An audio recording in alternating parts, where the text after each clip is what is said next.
Hello, everyone. This is Yvonne and Lyle. Welcome to our true crime podcast today. Come on right along, let me tell you a tale. Hey folks, welcome to WTBL and another week of our episodes. Hope that everyone out there is doing fine and had a chance to check out our previous podcasts over the past couple of weeks. I thought were kind of interesting, both talking about Candace and then the Dunning-Kruger effect. The dumb criminals. People so dumb they don't realize they're They're dumb. dumb. Yeah. So hope that you guys all enjoyed that as well. It has been a pretty interesting week here. It has been crazy. Back-to-back incidents. We had a huge windstorm and knocked down a tree. Well, knocked down numerous trees all around, but one in our daughter's yard. And you got to go over and cut that one up. Yeah, and then even here at our house, it ripped the roof off of one of our storage buildings or our lean-to for the horses. And so it's been a busy week, trying to do repairs and clean up.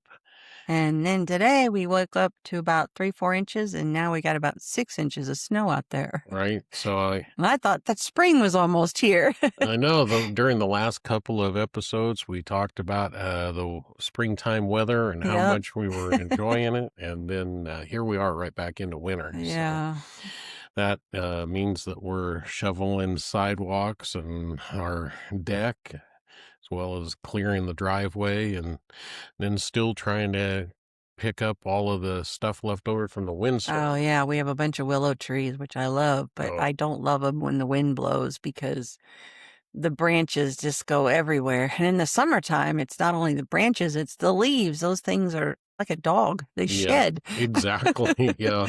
So I love them, but oh my gosh, they're a lot of work. The amount of raking that I've already done, and now with the snow, I won't be able to get back to that for a little bit of time. But yeah, the willow trees are just losing little branches everywhere. Yeah. So in the summer, we always end up blowing them off the deck or the patio. Yeah, blow them off the patio and then try to chop them up with the lawnmower. Hurry up and mow before it blows again. Easy man's way of cleaning up your yard, I guess. Yeah. But anyway, because of how busy it's been, I think we're going to try to do something a little different. We wanted to talk about, and I feel it is a crime against Washingtonians, or the people who live in Washington State. Does anyone realize that we have, or I'm sure some of you do that live here, but we have the highest gas tax. $1.47 per gallon. Extra on top of the regular gas prices. Yes. And I think California was right behind us with $1.29 per gallon of gas in just taxes. And they're trying to impose more. Washington legislature voted in last session to steadily increase the amount of taxes each year that will go upon your gasoline. And so it'll automatically raised as and we don't have any say over that either. The people that we've elected in supposedly to not us, but to represent us Yeah. obviously are not representing us. No. It's like lining the pockets somewhere else. But well, and they're not only is it set to steadily increase, they're trying to pass one where they're going to charge you per mile, like if you drive per mile. Yeah. Who comes up with this stuff and thinks that this is okay? I'm just angry. They say that they want to do this per mile thing because so many people are going to be driving electric vehicles, and so they'll no longer recoup the taxes on the gasoline. If you're going to do that, if I do drive a gasoline vehicle, then I shouldn't have to pay per mile as well. I'm going to get double taxed here. They're just talking about it, but I wouldn't be surprised. Washington and California and Oregon, in my opinion, have some of the worst laws on the books. Washington has been pushing the electric vehicles so much so that they want to impose this tax on per mile.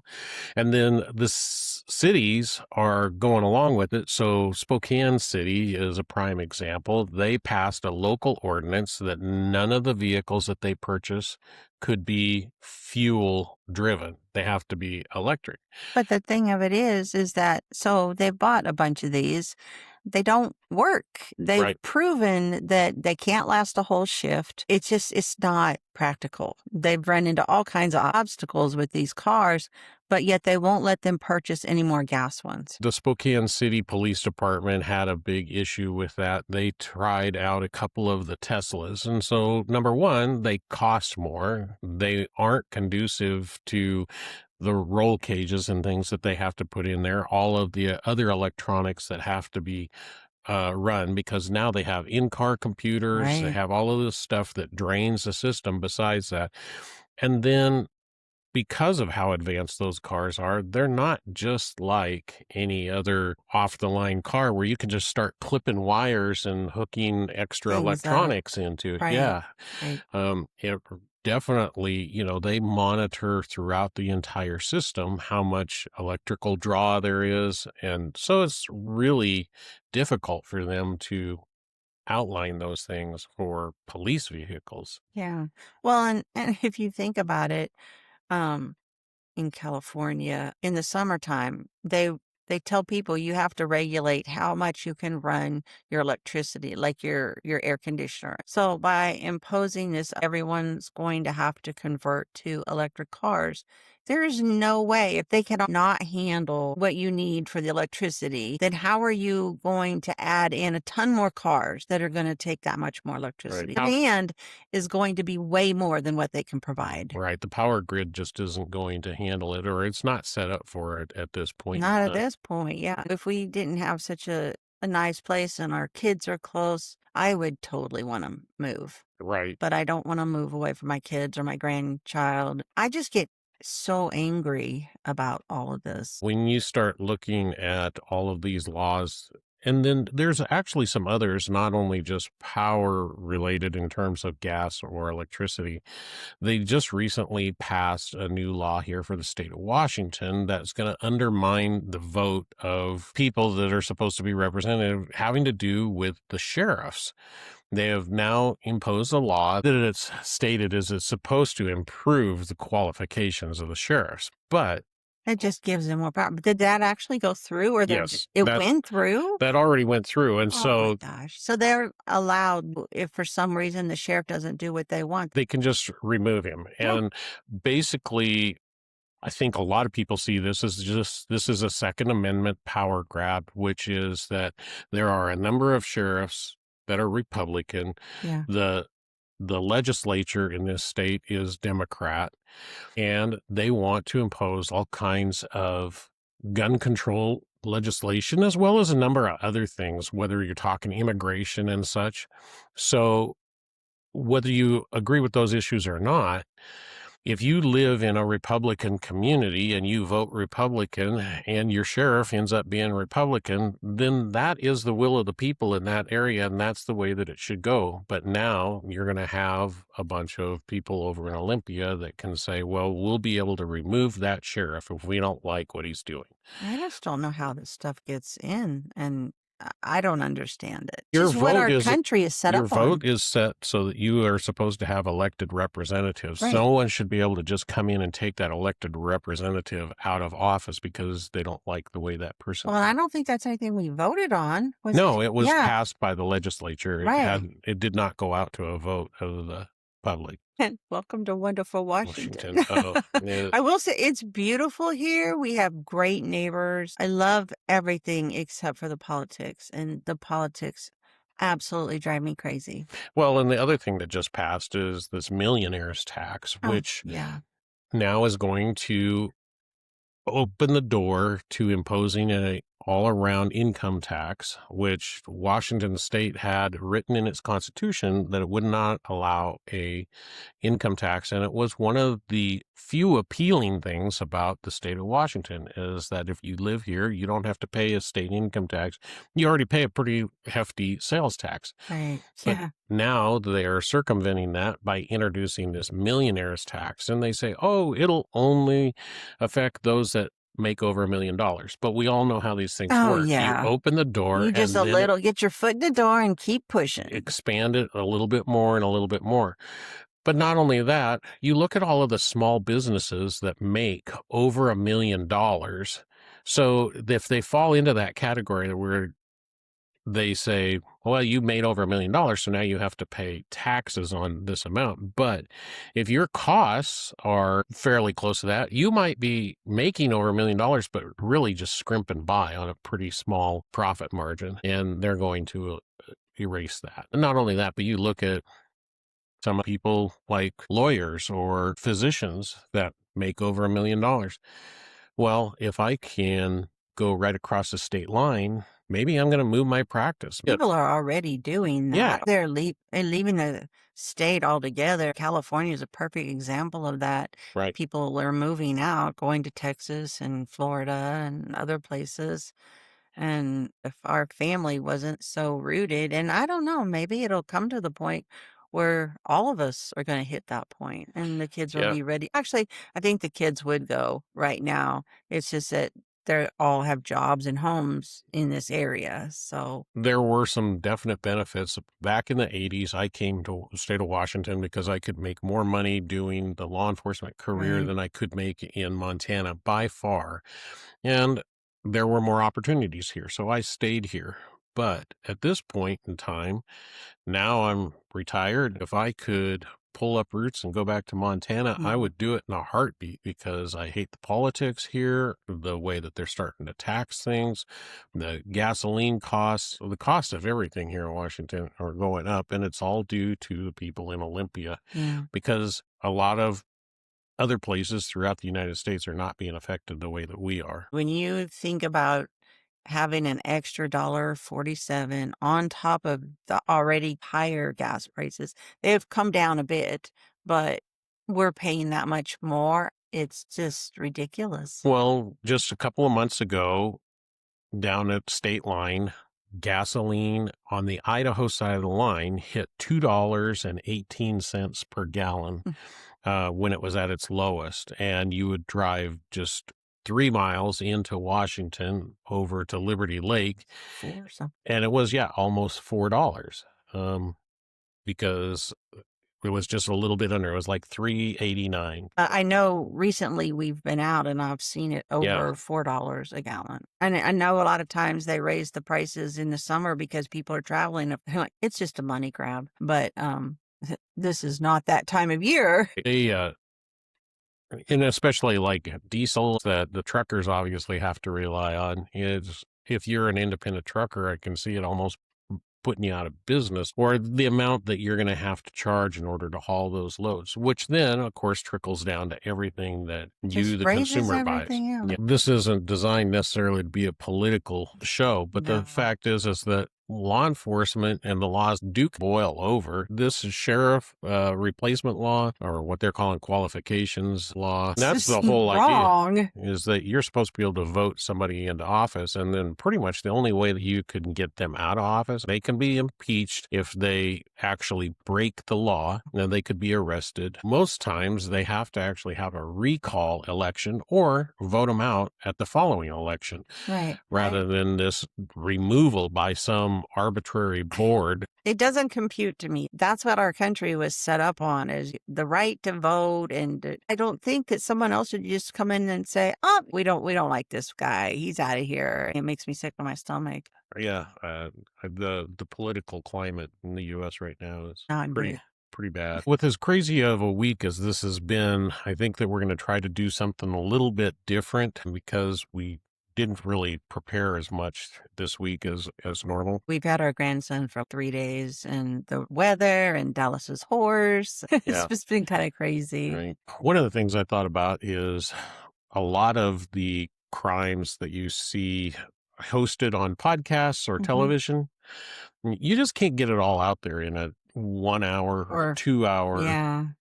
I've had people come back to me after watching the Dateline episode and say, "Hey, are you sure you got the right person?" And there's so much more that goes into that. It's impossible. Even if you give out more information, there's so much stuff behind the scenes that you deal with and the people. And privacy information that can't be put out there on television or never gets brought up in court. We hope that you're enjoying today's podcast. And if you are, please like, subscribe, and share. That actually goes into some of the decision making.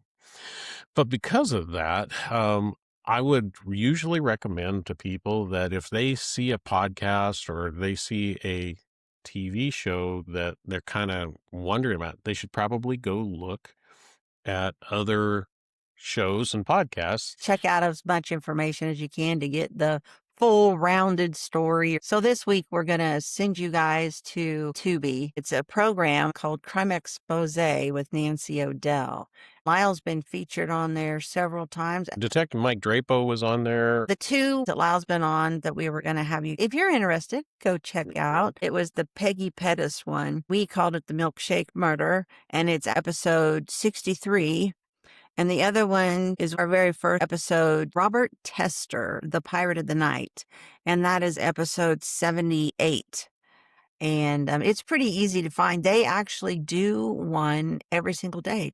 They premiere on Fox. I'm not sure if it's been renewed for a season 2. I know that there's a season 1 out there. And there's a lot of them out there. If you're into crime shows, I mean, it's a quick one, so you can watch it, like 30 minutes. And it's kind of interesting how they do it.